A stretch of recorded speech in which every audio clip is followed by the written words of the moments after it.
Over the last 10, 15, 20 years, we've been evolving towards more and more electronics in the car. And so the vehicle today has more electronics than it has steel, and it's becoming much more of a high-tech device. Going forward, we see that accelerating even more because we see a transition from mechanical power to electrical power. So that the electrical content, not only the electronics content, but the electrical power content in terms of watts and volts on the vehicle will grow dramatically and really make this vehicle far more like a computer than it is even today. Electrically driven vehicles really give you a different way of thinking about your vehicle. It almost puts it on the same accord with your laptop or your BlackBerry or your cell phone, especially the plug-in aspects of this vehicle. And that's really exciting because that means that we can make the vehicles operate far more effectively to address societal issues like congestion and parking and energy and environment and safety. At the same time, we can make the vehicle far more fun to drive and far more appealing in terms of visual appeal.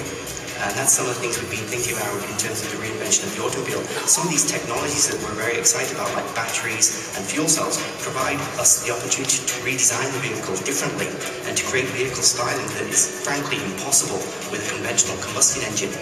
As we move into the E-Flex architecture, we move into the Chevy Volt, we move into electrically driven vehicles, you really are just making another leap from your cell phone being electronic to your vehicle being electronic, to being electrically driven. And so if you think about it, I'll come home at night, park my car in the garage, and plug it in.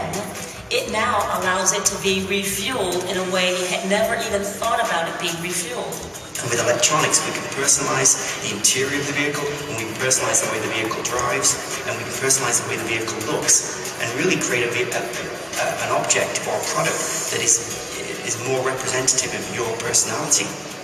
And so it's a tremendous opportunity for us to reinvent the automobile in a way that helps society and helps the customer at the same time. It's a win-win. Well, all this talk about batteries and charging reminds me of the guy who goes to a club on the strip here in Vegas with his shirt open at the collar and stopped by a bouncer who tells him, hey, you got to have a necktie on to get in here. It's a classy joint. So the guy goes out to his car and he looks for a tie. Unfortunately, he doesn't have one in his car. Opens up his trunk and all he can see there is a set of jumper cables. So in desperation, he ties those around his neck and manages to fashion a reasonably good-looking lot and lets the ends kind of dangle free. He goes back to the restaurant. The bouncer looks at him pretty suspiciously for a few minutes and then says, well, okay, I guess you can come in. Just don't start anything. Okay, what can I say? All the writers are on strike. I feel like Jay Leno up here. Anyway, in all seriousness, the key to getting Volt on the road is advanced lithium-ion battery technology. Our internal tests have shown that individual lithium-ion cells scaled up to pack level will deliver the required power and range. We've run prototype packs through a number of tests since last fall, including some pretty severe ones, and the results to date are quite encouraging. The next step is to begin testing the battery packs in drivable cars, which will begin shortly. Importantly, the vehicle side of the Volt program is being engineered in parallel with battery development. In fact, I saw the latest and I suspect just about the last major iteration of the production Volt design theme just before Christmas. Typically, we develop a new technology like the battery and propulsion systems here before we'd even consider kicking off a production vehicle program. But the Volt is being developed with the maximum sense of urgency we can muster, and so we're doing them both at the same time. In fact, though, the Volt is just the beginning of GM's commitment to E-Flex and electrically driven vehicles. And today, I'm very pleased to introduce the next exciting step in our E-Flex development program. The world premiere of GM's latest fuel cell concept vehicle and the first vehicle introduction ever at CES. Ladies and gentlemen, the Cadillac Provoke.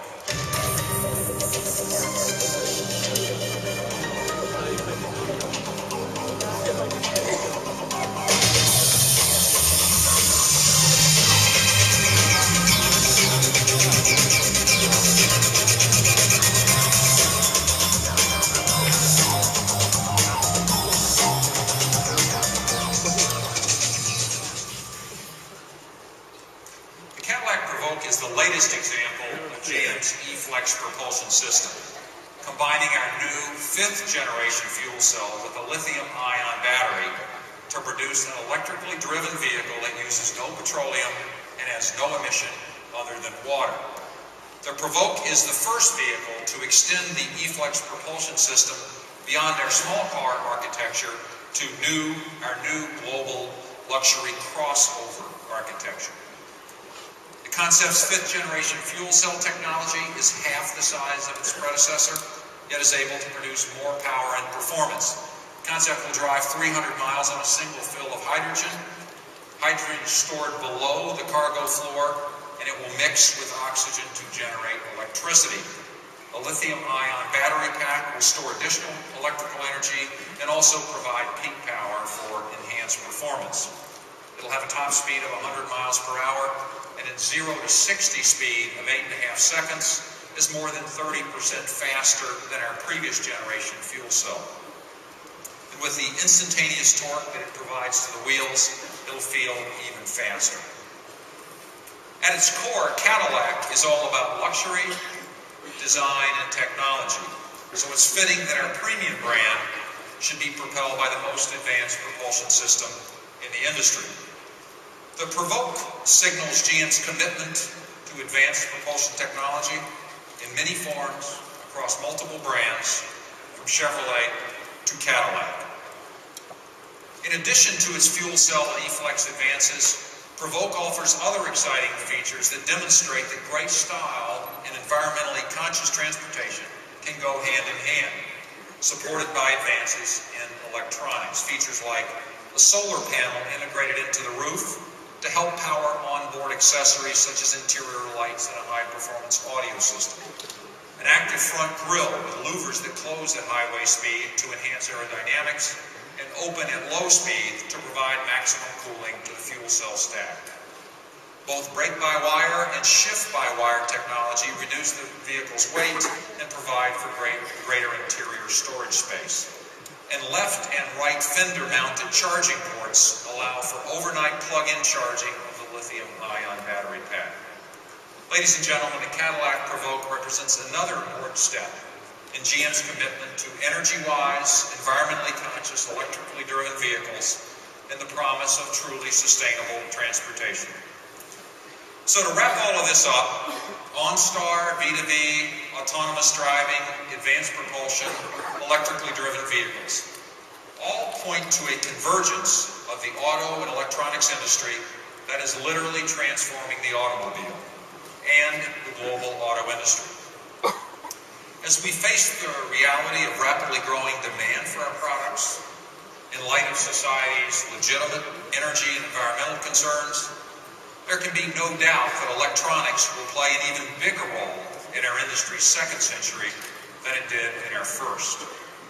When we connect the dots from mechanically driven to electrically driven, energized by petroleum to energized by electricity, powered by internal combustion to powered by electric motors, mechanically and hydraulically controlled to electronically and digitally controlled, operated in isolation to fully connected. We at GM believe that we have the ability to create cars and trucks that are cleaner, safer, smarter, and more exciting than ever before. We believe the future of the automobile is extraordinarily bright and truly electronic. And we look forward to claiming that future with the consumer electronics industry and with all of you. Thanks very much for having me here today. Enjoy the rest of the show.